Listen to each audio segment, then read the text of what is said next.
Today we're talking about a wonderfully pure of heart romantic novel you will not want to miss. It's written from the perspective of a gifted neurodivergent teen, and I believe it will bless you and your teens with its captivating plot and fascinating heroine. Today's guest, Ginny Kochis, is here to tell us about her new novel, Blink and We'll Miss It. Welcome to Homeschooling Saints, the podcast that helps you create the homeschool you love for the people you love. Our host is Lisa Mladinich, a Catholic life coach, TV host, best-selling author, and an instructor at Homeschool Connections. Before we get started, remember to subscribe to this podcast so you never miss an episode. And if you're watching on YouTube, click the bell to join our channel. Hello and welcome. I'm Lisa Mladinich, your host, and I'm talking with Ginny Kochis today about her unique new novel, Blink and We'll Miss It. Ginny Kochis writes books for the unique and unrepeatable, for teens and adults who don't quite fit the mold. She tells stories about love, friendship, faith, and family, starring differently wired characters. Since 2016, Ginny has supported Christian families raising differently wired children through her online community, Not So Formulaic. She lives in Northern Virginia with her husband and 3 children and is happiest on the shores of the Neuse River with a good book in her hand. You can find Ginny at notsoformulaic.com. That's just how it sounds, and it's in the show notes, and we'll have other recommended resources as well. Ginny, thanks so much for coming back to the show. Always love having you with us. Thank you so much. I'm really excited to be here. Anytime I get a chance to, this book is like my baby.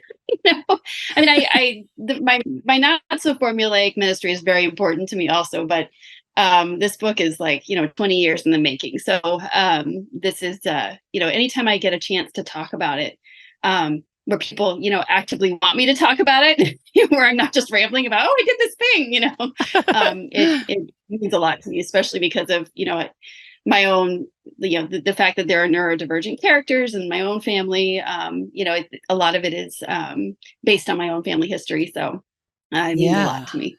Yeah, I noticed that on your website. You've got, it's my joy to have you. And I really have enjoyed reading the book too. I read the whole thing, and really it's one of those books you don't want to put down, you regret walking away from, because it is a captivating story. And I love that it's anchored in people that you love, that there are people in your own family's history that come to life in this story, even though it's a fictional setting, but it's based on real people, real things. And then it takes it to that other level that makes a truly good story.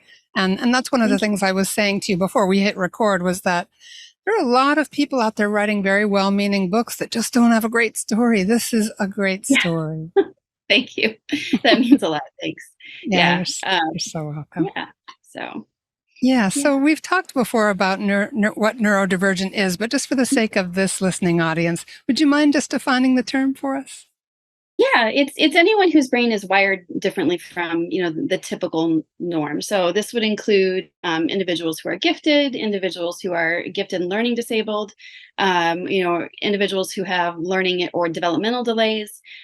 So kids who are twice exceptional, which would be like the gifted and developmental or learning delayed, or also kids with ADHD. Or even adults with ADHD, anxiety, depression, all of those things that cause, little quirks in behaviors or difficulties in coping with a very neurotypical world. So that's what that means. Yeah, it's kind of interesting to think about it too. You talk about being neurotypical in a typical world.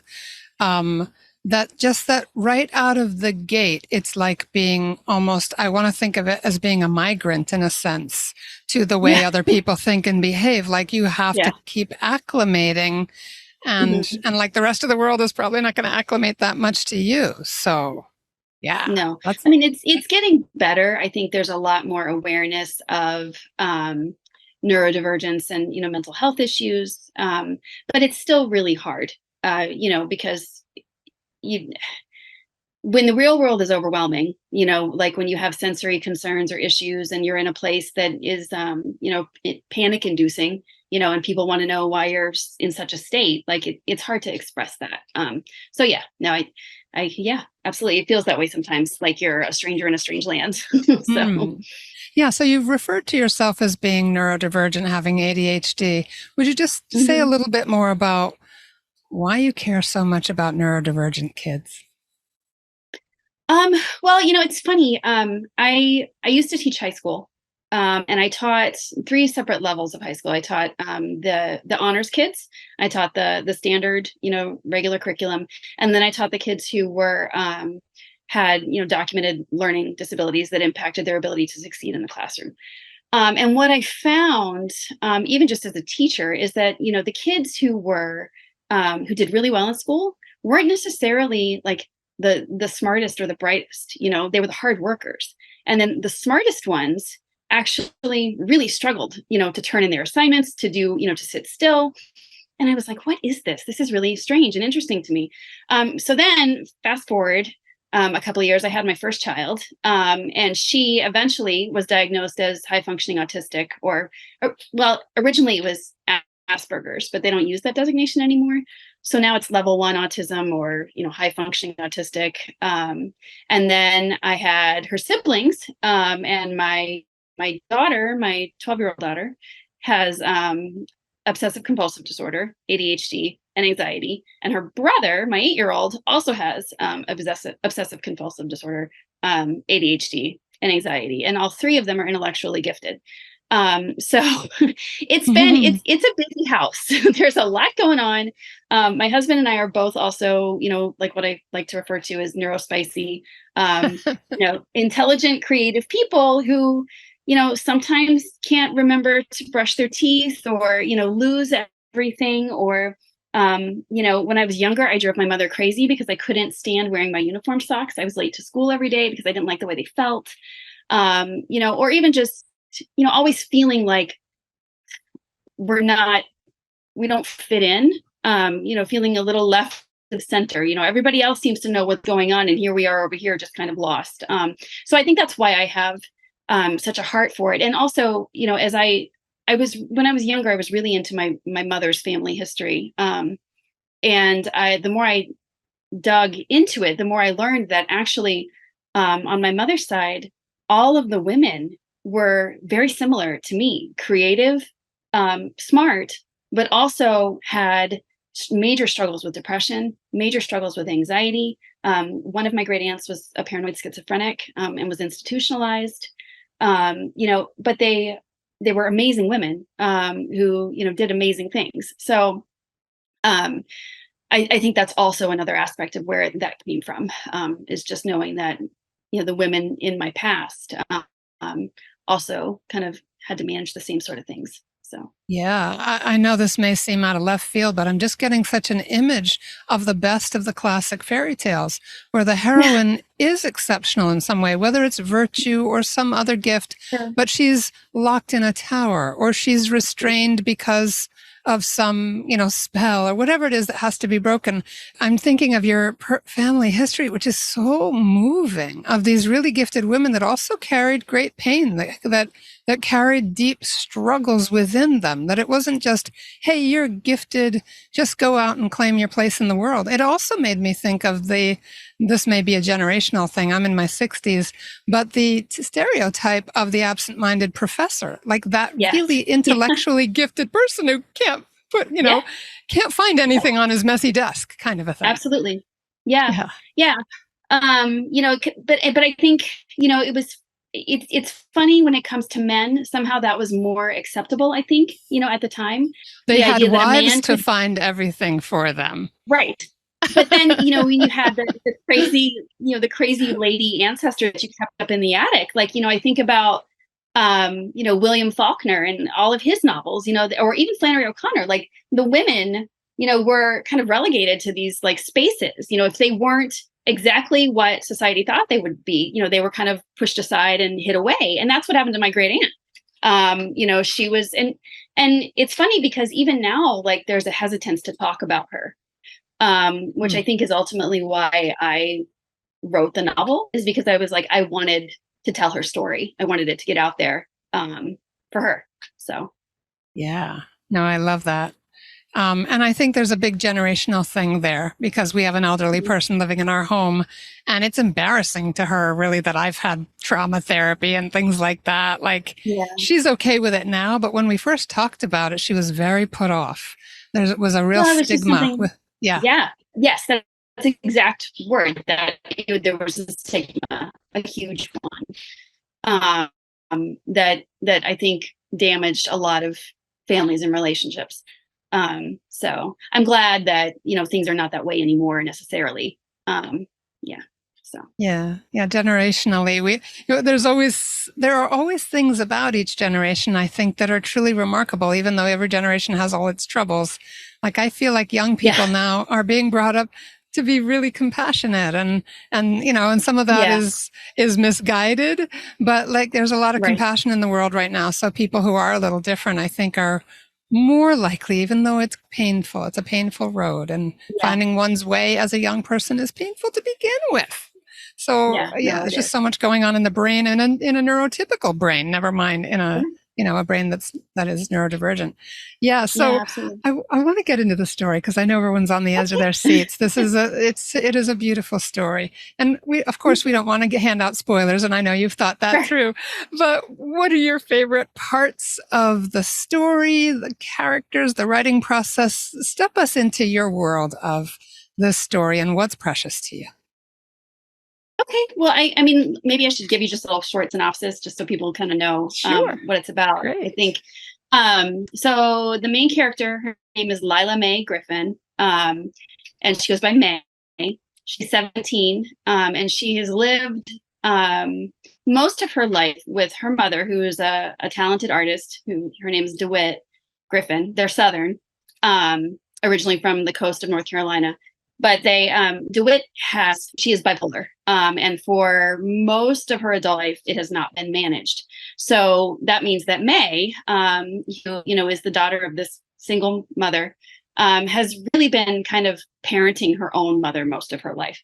So she has resisted, forming friendships. When they originally lived in North Carolina with her grandparents for a while, she had some really solid friendships, but ended up sort of breaking ties with them because of her mother's illness and some other things that were going on with her, which I won't specify.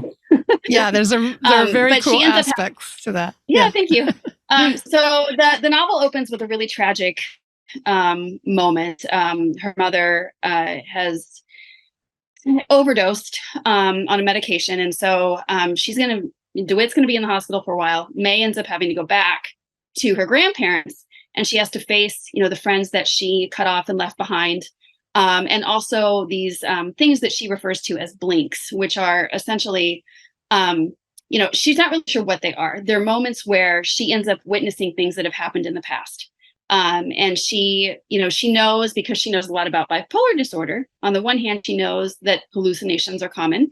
On the other hand, she's terrified of becoming like her mother. And so while throughout the summer that she spends with her grandparents, she uncovers some, long held generational family secrets. She works her way through the grief and the anger of, the friends she left behind. And it's a story of the real meaning of love, the real meaning of friendship, the real meaning of forgiveness, and the redemptive value, I think, of suffering also.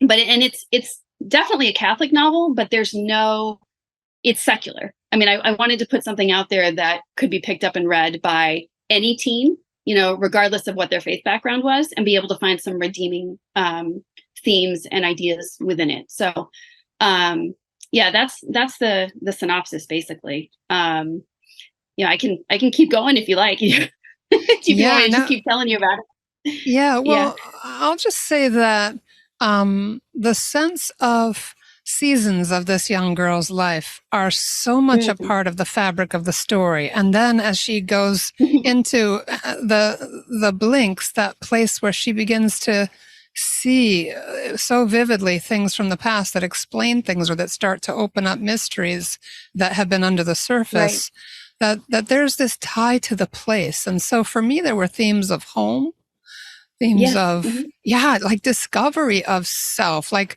and the search for the truth, and there are these people in her life that love her unconditionally. It's really quite beautiful, even though she's struggling to receive love, which we all do at some point in our lives, right? She's struggling to receive it.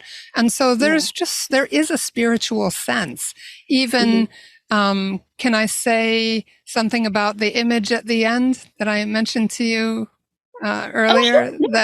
It even culminates with a wedding feast. Yeah. And so, there are symbols there that Catholics will pick up on, and the redemption of all sorts of things. But there's one major character also who has a very clear redemptive arc, in terms of, sort of seeking to, redeem his own mistakes from the past. But it's just so beautiful.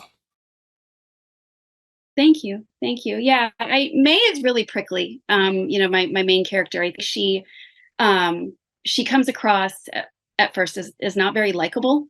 But I think that's a manner of self-preservation, of wanting to just survive, and be there for her mother, who she loves fiercely, but also gets exasperated with, just to the ends of the earth, and I think it was interesting that you said the idea of home. It's where it's set, Minnesota Beach. That's actually a real place.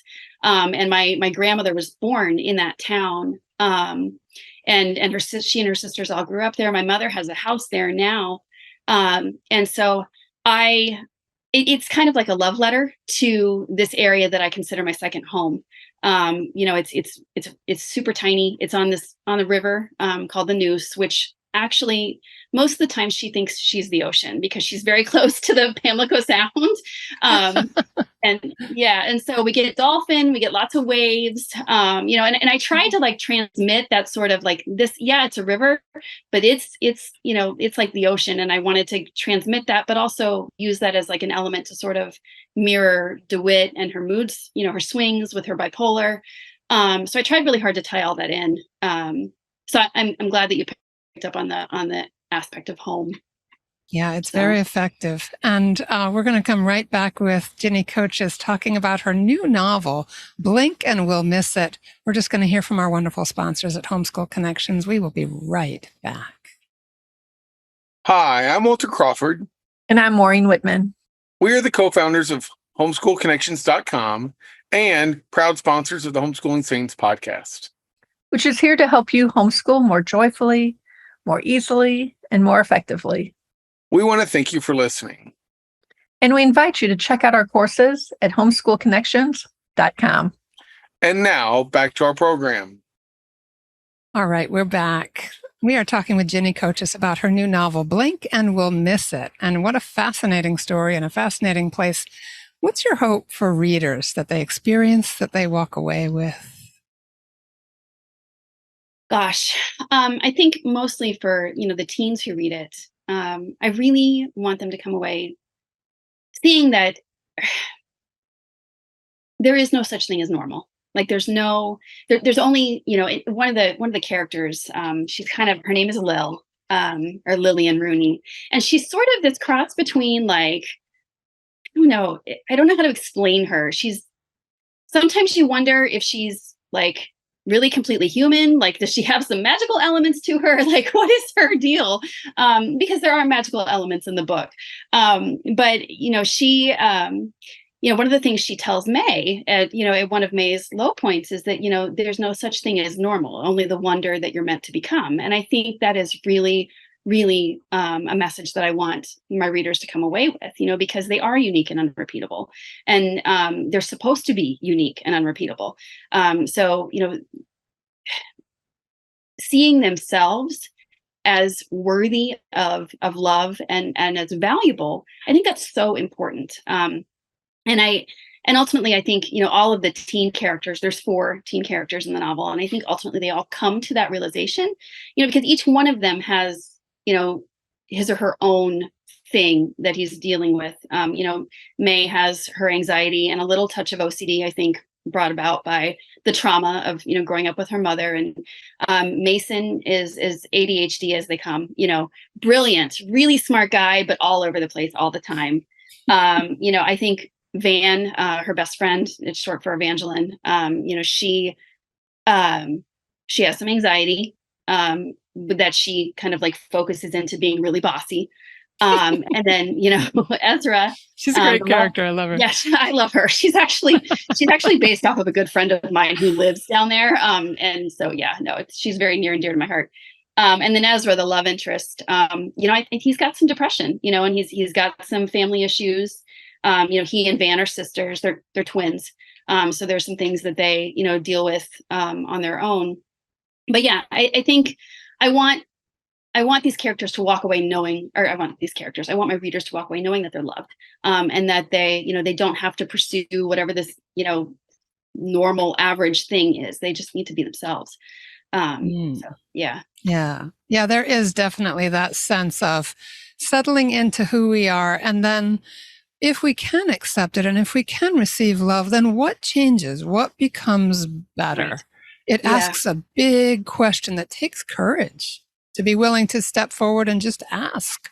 Yeah. And I think that comes through a lot with her relationship with her grandfather, who is, I think, deep down a good man, but has been through a lot. And, the blinks and all the things that she witnesses that sort of like begins to tease the story out there of, what exactly he's been through, and why he is the way he is, and, why he treats DeWitt the way he does. And, just the sort of man he is, because I think, above all, he's a man of, great honor and great character. It's really misguided the way he, goes about things. So, his ability to take that love and to just sort of let go of all of the hurt, the magnificent change that brings about in his whole family, I think is really, really huge. Yeah. Really important. So. Yeah, I love the way the story takes us through the kind of the very powerful, but at times excruciating, slow turn that May is going through. Like she doesn't even know sometimes that the people who love her are kind of nudging. I almost think of like a barge in a river that has all that momentum, right? It's not moving very fast, but it would be tough to stop it because there's a lot of weight to it. There's a lot of momentum. Sure. Yeah. And so there's a lot of momentum in May. And yet there are people just kind of gently like bumping her course here and there by just continuing to show up and make demands and, and sometimes to cause her to reflect. But it's just, I love that about it. And when you said that Evangeline Van was based on a dear friend, my heart just echoed, oh yeah. I just really resonated with that because there is love. There's love for the characters. Some people write characters as ideas. These are written like flesh and blood human beings. And thank you. I love that about them. And they're funny. You know, like it's an entertaining book. Don't think this is all like, oh, it's so deep. You'll need a nap after you read it just to recover. It's not like that. It's a fun story too. It's dealing with some heavy stuff, but it deals with it artfully, and it's quite entertaining, which is why I, was regretful when I had to put it down and stop reading and to go do adult things besides curling up with a great summer novel. Actually, could read it any time of year. It just kind of takes you to that summer place. Yeah. And I think I wanted it to be, I always think of that with Shakespeare. He would always, even in his tragedies, there were moments of levity, because he knew that the human spirit can only take so much, and while I'm not saying by any stretch of the imagination that I'm on par with the bard at all, I think it's important to give, and especially these are teenagers, teenagers are goofy, but they're awesome. They're these like adult children kind of, especially upper teens, which these guys are, and they're still figuring the world out, but they're, they've got their own personalities and their own ideas, and they're, I love writing young adult fiction because I love teens, I love that population. So, that was a lot of fun for me. I think of it, trying to inject the humor and then remembering, because the character that Van is based on, I love her dearly, but she is a mess. In a good way. She's funny. She's larger than life. She is Van, exactly. So, anyway. Yeah, it really, really comes through. So Okay. tell us where we can get your book. Oh, yeah, you can get it anywhere. It's available on Amazon. It's available Barnes and Noble. It's available. Some libraries might have it because it's in Bibliobub, which is a library wholesaler. You can find it on my website if you want to get a sample of the first 5 chapters, which is www.ginnykochis.com, and that also has links. And then I'm currently working on a prequel for Nathan and DeWitt. Telling their story. Yeah. So, and that's, taking me back to the whole writing process all over again, which is, Flannery O'Connor once said that, writing a novel is a terrible process in which your hair falls out and your teeth rot, and like it's very much like that. It is, just the simple act of like sitting down and just thinking to myself, this is terrible. These words need to come out on the page, but they're awful. No, but it's okay. It just needs to come out, but it's so bad, but it's okay. Because it's the revision that really refines it. So anyway, that was a long-winded facing answer, the blank. Well, no, not at all. Because I think it's important to know how much kind of blood, sweat, and tears goes into facing the blank page. Yes. And beginning to just bring it all forward, that creative process of letting yourself be a mess and get the thoughts out there. And even that, I think, would be a great lesson for kids, that you start with the messy and the not fully formed, and then you come back. You take a break, you walk around, you pray, you come back again, and you start to refine once you have it all out. I think that's a great gift for a writer to be able to do. And if a person does struggle with perfectionism, you might be editing as you go and you might never finish it, right? So it's like this Herculean effort, right? To just face it down and just write something today. Right. Yes. Yeah. That's why it took me 20 years to write the book, because I had the idea initially, and then I wrote some of it and decided it wasn't good enough. I put it away forever. And then about 3 or 4 years ago, a writer, actually my oldest daughter's best friend's dad, he ended up writing a series of 4 young adult novels, and he kept pushing me. He was like, you write so well, everything that you put out there is so good. You could write a novel. And I was like, no, I can't. He was like, yes, you can. And so he kind of dared me to do it. And I, it took me 3 years, and it took me lots of text messages back and forth with him saying, I can't do this. And he would say, yes, you can. You just got to keep going. He was great. And, this next one is coming so much more easily now that I've had the experience. So. Yeah, it kind of builds your confidence up that you do get somewhere, that it is a process and not, this is just all I've got. It is. It's a refining process. I also want to just mention that it has a really intriguing and beautiful cover. Would you tell us a little bit about that? Yeah, I asked my daughter to do it. She's an artist. So this is actually, I have up on my website, you can see the actual picture that this sort of image was taken from. This is the shore of the river. This is the river right here.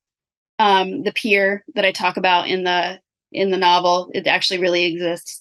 And then, this is May. And then the Jeep that figures pretty prominently, and then the other 3 characters out there.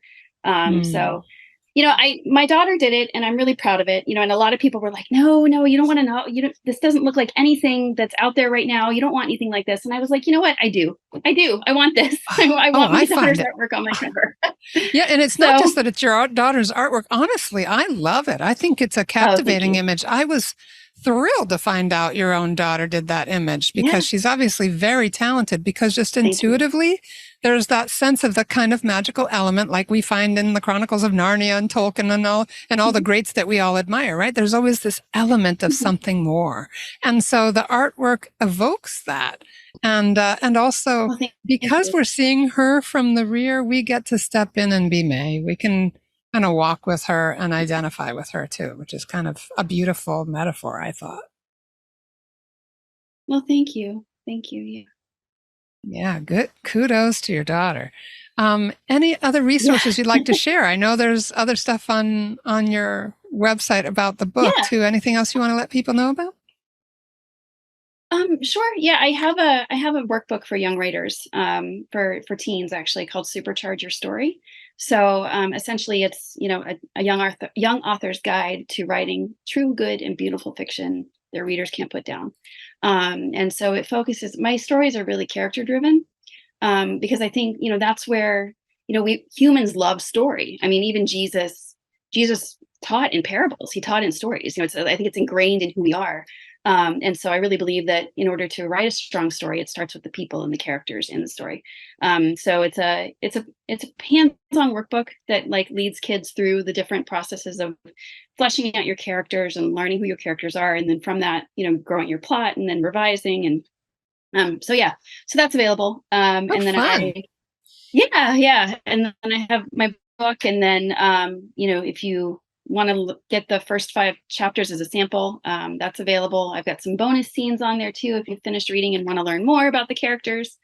And then I'm working on the next novel, or the prequel, I guess, the story of DeWitt's kind of youth and childhood and how she ended up where she is at the start of Blink. So Yeah, fantastic. I love a good series. So glad to be kind of with you at the beginnings of this beautiful series. Thank you. Any final thoughts you'd like to leave our listeners with? Just the reminder that, there's no such thing as normal. It's just the wonder that you're meant to become, and God, knew that from the beginning when he formed you. And that's the thing to cling to, is not what society says you should be, or what the trends are, or even the current cultural mores or whatever they are. That's not you. You are the person that you were made to be, unique and unrepeatable. So I think that's it. Praise the Lord. What a beautiful message to end on. Everybody, thank you for being with us. We're with Ginny Kochis today, and we're talking about her novel, Blink and We'll Miss It. And I've got wonderful links in the show notes for you, including the workbook she was just talking about, linked to ginnykochis.com and notsoformulaic.com. We have many other episodes with Ginny that you can also take a look for and enjoy. I'll put a couple of links in the show notes. And Ginny, thanks again for being with us today. Thank you. Yeah, it was a joy as always. Thank you. Yeah, amen to that. All right, everybody, thank you so much again for being with us. Please pray for us. We're praying for you too. Have a beautiful day in the Lord. And that's our show for today. Our program is sponsored by homeschoolconnections.com. Be sure to subscribe to Homeschooling Saints and leave us an honest review. God bless you, and thank you for joining us.